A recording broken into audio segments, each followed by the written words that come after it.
Mary Ellen Chomsky. Welcome. Good evening. Thank you for allowing me to speak. My name is Mary Ellen Chomsky. I'm a longtime resident of Westchester County.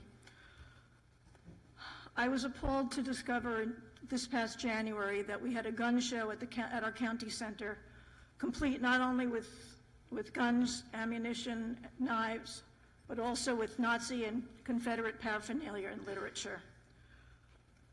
I recognize the constitutional rights of Westchester County to buy guns.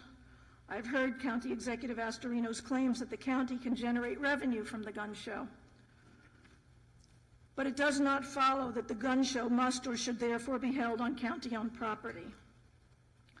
As others here have pointed out, this is not a question of whether or not people should be allowed to purchase guns or ammunition or Nazi or Confederate literature or paraphernalia in the county, but whether county-owned property, and specifically the high-profile venue of the Westchester County Center, should be used to facilitate and promote the sale of these items.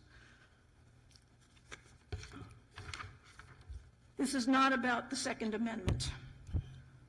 Let's face it, there are other constitutionally protected activities that would also generate revenue for the county.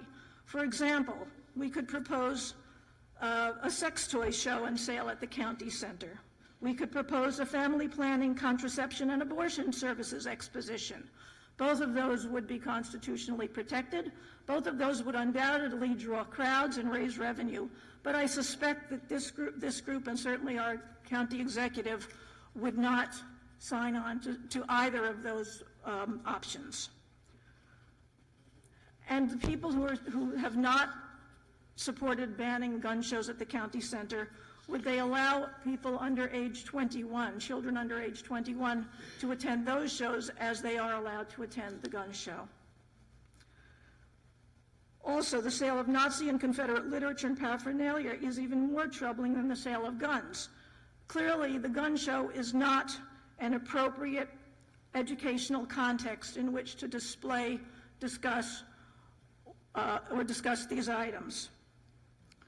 Indeed, the display, promotion, and sale of Nazi and Confederate items alongside guns and ammunition is a highly toxic form of one-stop shopping. It is something that the government and taxpayers of Westchester County should in no way support, promote, or profit from.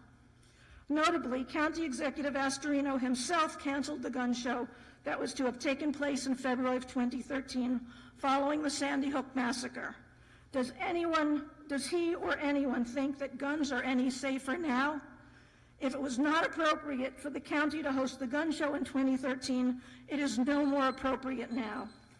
And as we all know, since Sandy Hook, gun massacres have continued one after another, after another, after another. And just a few short weeks ago, You can finish your thought, please, miss. Thank you. It's already 3 minutes. Just if you could wrap up your thoughts. I will. Thank you so much. Including the Las Vegas massacre just a few short weeks ago. But that's just the tip of the iceberg. You could kind of finish up your thought. I will. We know that guns kill some 90 people every day in the United States. That's over 30,000 gun deaths each year in the U.S. This is a public health crisis of epic proportions, and the greater tragedy is that so many of these deaths are preventable. But rather than try to reduce the death count, this county has proceeded to have a gun show. It's time for this body to stand up for Westchester values and Westchester lives. The Democratic members of this board wisely enacted a ban on county gun shows. That's not fair. Okay, thank you. I asked you, you get 3 minutes, and you've abused that. So thank you very much for coming. We'll be here next time. You can come and speak again, okay? I hope that the board reconsiders and overturns the veto. Excellent. Thank you, ma'am.